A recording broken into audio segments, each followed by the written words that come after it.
Chapter 14. On the Beaten Track. The carriage rattled along the dirt road quietly, rocks jutting the wheels occasionally to the side. Camelot was well behind them, the castle far off in the distance through the window of the carriage door. Arthur watched it as it shrunk, leaning his head back against the wall with a sigh through his nose. How long would it be before I get to go back again, if I ever go back? He flicked his eyes over to the left wall. Maria laid down in a tight ball against it, her blonde hair a strewn mess around her head.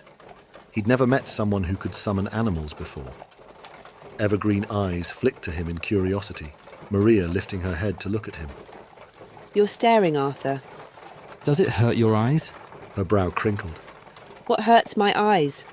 When you talk to animals? No. She said, resting her head back down on her arm.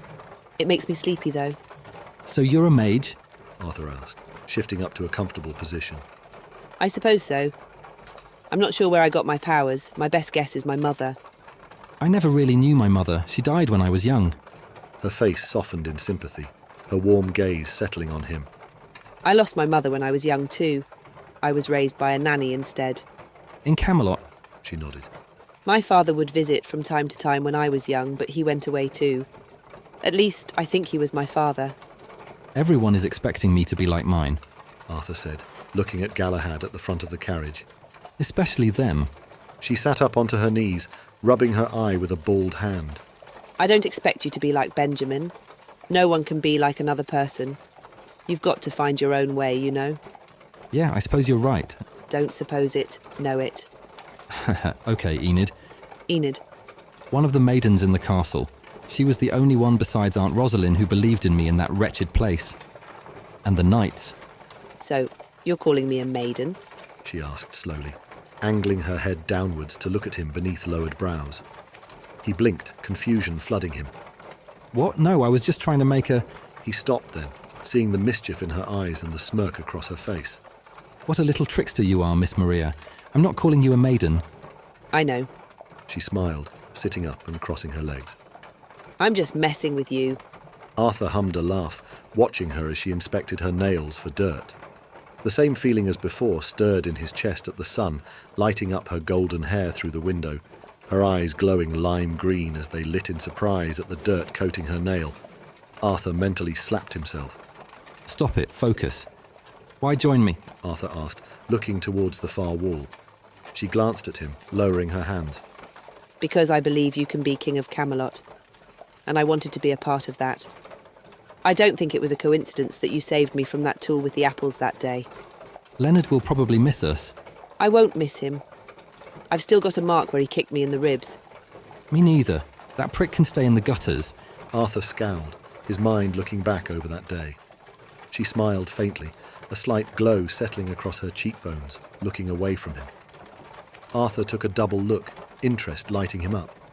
Are you blushing? Is it because of me? Since when did she find me attractive? Her brows raised and she looked back at him, her blush deepening. Huh? Arthur chuckled at her. Gods, I'm not that good looking, surely. You're blushing. Oh. She breathed, huffing a laugh and covering her face with a hand. Heh, I'm just thinking is all. About what?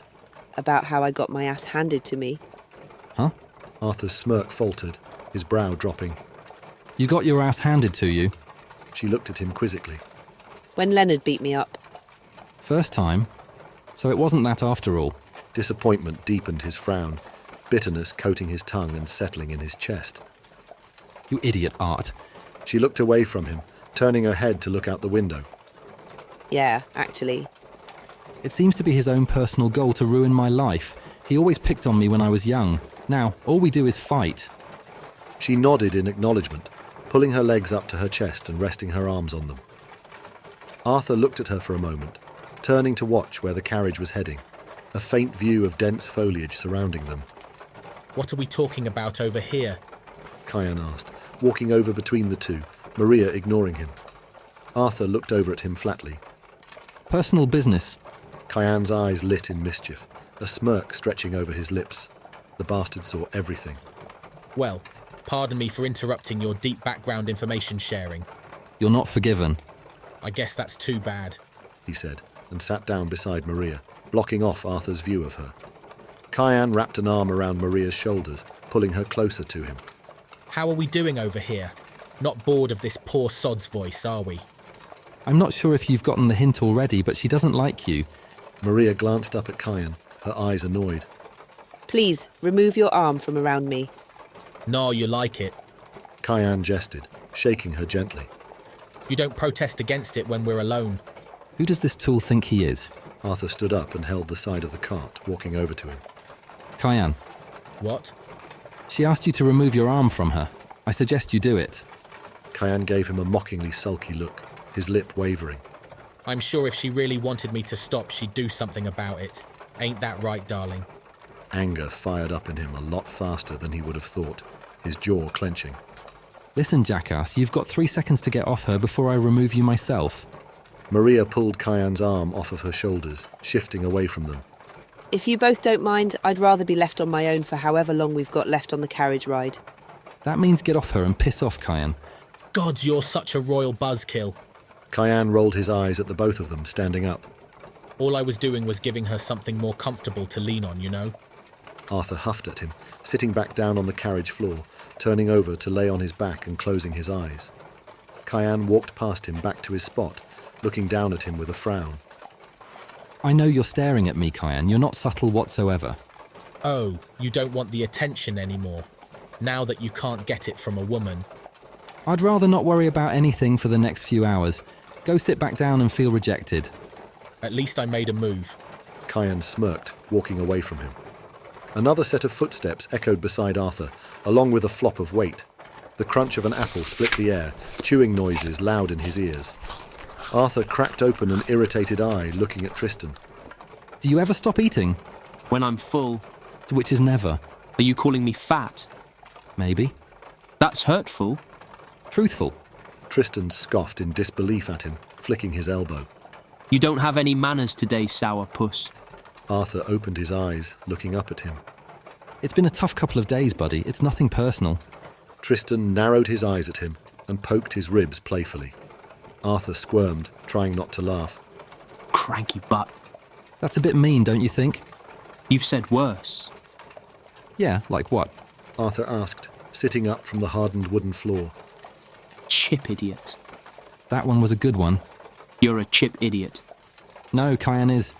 Ha ha. Yeah. Arthur chuckled, looking over at Kyan. Definitely.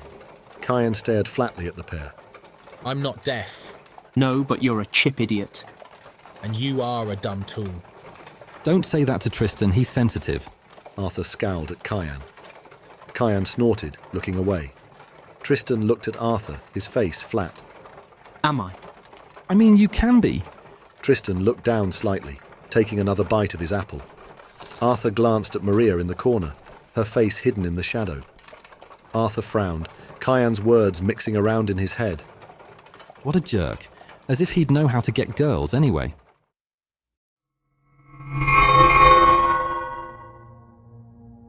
The cold breeze blew rapidly through the castle of Camelot, the barons inside patrolling every corridor and every hallway. Maidens scattered out of the way of them in fright whenever they passed, steering clear of the stairwells. In one of the rooms, a baron sat on the edge of a ward bed, a maiden standing in front of him with a medic box beside her.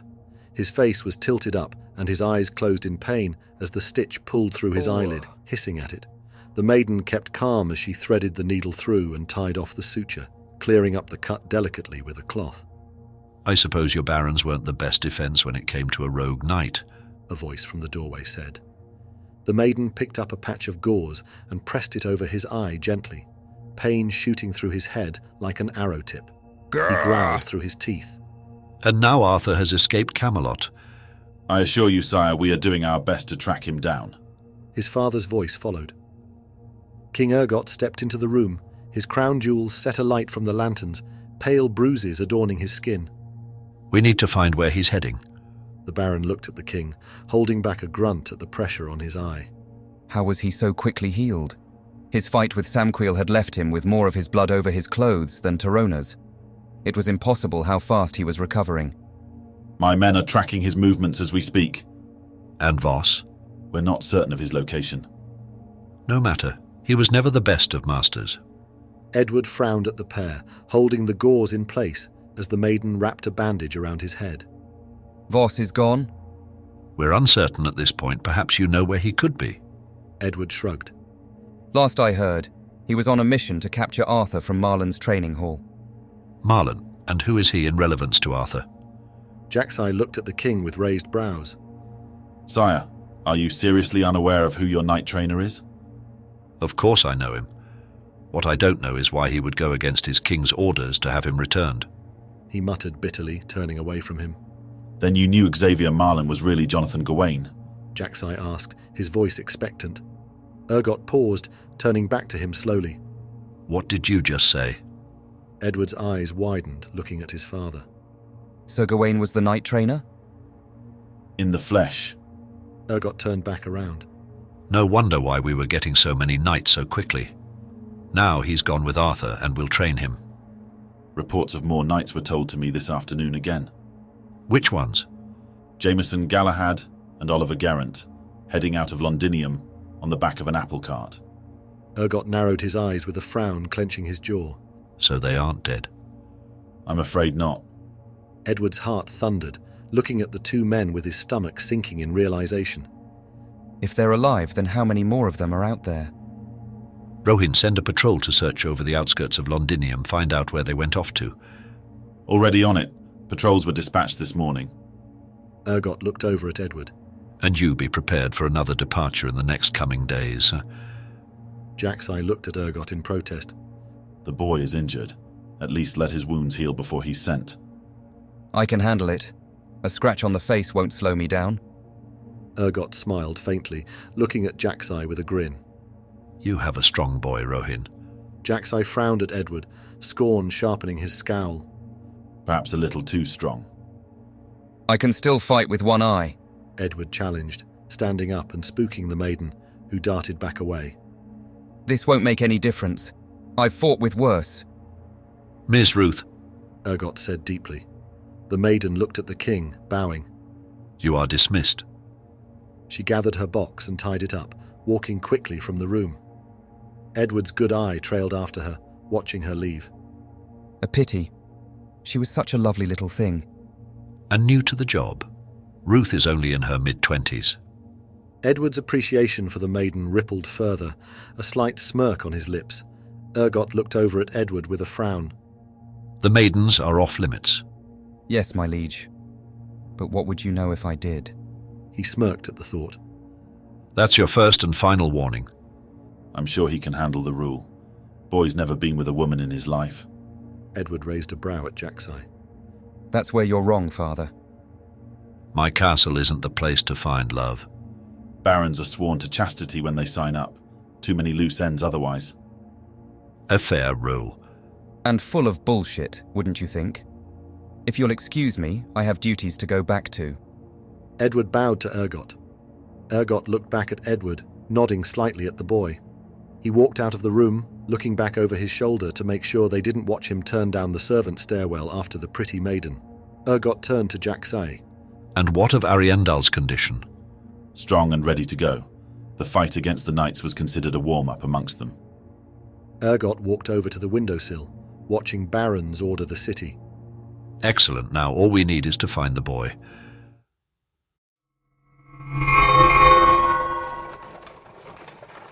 The night sky darkened the carriage to almost pitch black, the stars aflame outside the window. The moon lit the horse's path forwards, the driver yawning widely. Tristan lay on top of a few stacked crates, groaning. Ugh, I thought you said only a few hours, not a full day. If you keep complaining, it'll go for longer, Geraint said through the open window, his horse walking beside the carriage. I'm hungry. Not surprising. Arthur grumbled, rubbing his eyes from a rough sleep. Where are we even going? A safe place. Kyan mocked with his hands twinkling in the air. Somewhere with food if you shut your gob, Peter muttered, his bandaged arm deepening his scowl. Arthur opened an eye, peering over to the group. You know of this place, Peter? No. I was saying it to make him stop complaining. He's not wrong. Galahad added. We've got plenty of food there. Great, because I'm actually starving. Do you have apple buns? Tristan asked, eyes wide in hope as he looked at Galahad. Galahad looked back at him, frowning. What kind of question is that? Do we look like scavengers? Geraint frowned at him through the window. Tristan looked at them with a flat expression, waiting for an answer. Of course we have them. Ah, good. They're the best thing ever. Sam's mum, Erin, makes the best apple buns. Kyan looked over at Tristan with a brow raised in disbelief. Commander Sam? Like the one that led the knights? Do you know another Sam? Ugh, there's no way you used to hang out with the Roundtable. Why, just because he's Tristan? Arthur frowned at him. Exactly why. You like to make yourself seem better than everyone, don't you? Well, if he really did hang out with them, then let's ask him a few questions about things no one in the city knew about the knights. Shall we? Everyone looked at Kyan, shrugging at one another. Arthur scoffed. Sure. I mean, I'm down. Who wants to know what? Smartass can go first. Kyan mocked his smirk and looked at Tristan. Where did they stay in the castle? Oh, easy. They've got cabins outside the knights' quarters, about 15 of them. Though I don't know why if there's only 12 of them. Who was the heaviest drinker? Tristan chuckled to himself. Haha. You'd think it would be Carsol, but no, it was actually Joseph. The quiet ones are always the most chaotic. Favourite snacks for each of them? Well, Sam loved apple buns. Taran always had a box of cheese crackers on him. Carson loved marshmallows, like loved marshmallows. It was crazy. Henry had salads that I always stole when I could. Lawsaw liked peanut bars. Carsol always craved some sort of sugar cereal. No one ate. Reuben loved bacon. Joseph kept beef jerky in his pockets all the time. Arkan practically inhaled cheese puffs and pickles. Dominic liked milk biscuits. Natan would always eat cashews, and Dirac just constantly drank sweet tea, if that counts as a food. Arthur smirked at Kyan. How about that? Kyan huffed, a mildly surprised look on his face. Yeah, right. The carriage began to slow down, the road becoming rougher. Maria stirred from her sleep on the other side of the carriage, opening her eyes to look at them. What was that? Arthur stood up and faced out the window, the moonlight illuminating the stone path brightly. His eyes trailed along to a large cave opening dug into the side of a rocky hill, more rebels standing with torches around the entrance. The carts in front of them pulled to a stop off the road, more of them peeling out of the doors towards the cavern. Geraint dismounted his horse, petting it on the neck gently before handing the reins to a rebel, walking around the back of the carriage and opening the door. All right, up we get, lads. And lass. They all stood up, making their way out of the carriage, Tristan actually falling out of it this time with an oof. Peter stooped to pick him up with his free arm, pulling him to his feet. Here we are, Galahad said, facing the camp with his hands on his hips. the Raygate Caves. Arthur stepped out of the carriage, looking around the area with wide eyes. Vines hung over the edge of the entrance, swishing as people moved in and out of them. Sandstone peppered the outside, the rocks forming a circuit for the carriages to go, leading around the other side.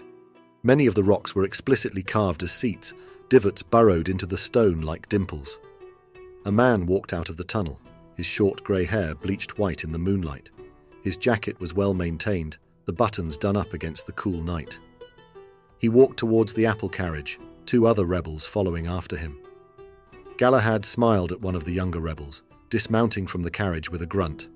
Arthur watched Galahad walk towards the rebel. The lad had to be no older than 16. His blonde hair stuck up in a cowlick at the top of his forehead. Joyful blue eyes glimmered at Galahad, and the lad ran towards him, his arms outstretched. Dad, you're back! Galahad stretched his arms out wide. Hey, buddy. The boy barreled into Galahad, wrapping his arms around him tightly.